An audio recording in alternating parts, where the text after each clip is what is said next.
जैसा कि आप जानते हैं, मध्य प्रदेश और राजस्थान और छत्तीसगढ़ के सीएम चेहरों को बदलते हुए बीजेपी ने नए चेहरों की ताजपोशी मुख्यमंत्री कुर्सी पर करी, जिसकी वजह से भारतीय जनता पार्टी के कई फैसलों पर सवाल खड़े किए जा रहे थे कि शिवराज सिंह चौहान, वसुंधरा राजे जैसे बड़े नेताओं को पीछे क्यों किया गया, नए चेहरों को मौका क्यों दिया गया।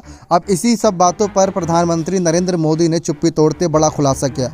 उन्होंने कहा कि जनता के बीच इस बात पर आम सहमति है कि देश को मिलीजुली सरकार की जरूरत नहीं, क्योंकि ऐसी सरकारों के दौर में उम्मीदों को झटका लगा और दुनिया में भारत की छवि खराब हुई।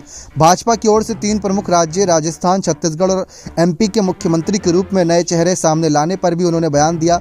मीडिया रिपोर्ट्स में उन्होंने बयान देते हुए कहा कि एक ताज़ा प्रवृत्ति की तरह लग सकता है, लेकिन यह पार्टी के लिए नया नहीं है। प्रधानमंत्री ने कहा कि वास्तव में वह भाजपा के भीतर इस परंपरा का सबसे अच्छा उदाहरण है।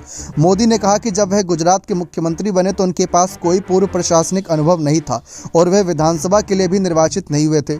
मालूम हो कि नरेंद्र मोदी साल 2001 में केशुभाई पटेल के बाद गुजरात के मुख्यमंत्री बने। सीएम बनाए जाने के 4 महीने बाद वह राज्य विधानमंडल के लिए चुने गए।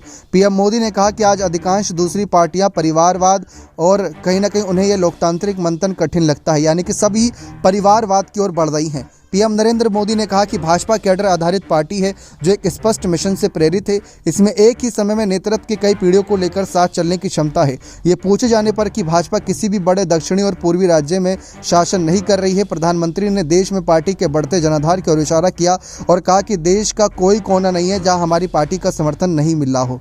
केरल में भी स्थानीय निकायों से लेकर कई राज्यों में प्रमुख विपक्षी दल होने तक हमारी पार्टी लोगों के बीच मजबूत काम कर रही है।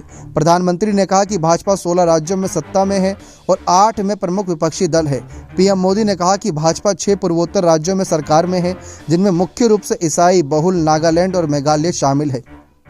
तो पीएम मोदी ने यह बात साफ कर दी कि जिस तरीके से बीजेपी नए चेहरों को मौका दे रही है वह कोई चौंकाने वाला नहीं है।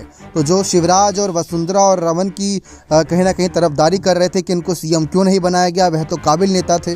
तो पीएम मोदी ने साफ कहा कि ऐसे ही नेताओं को मौका मिलता है।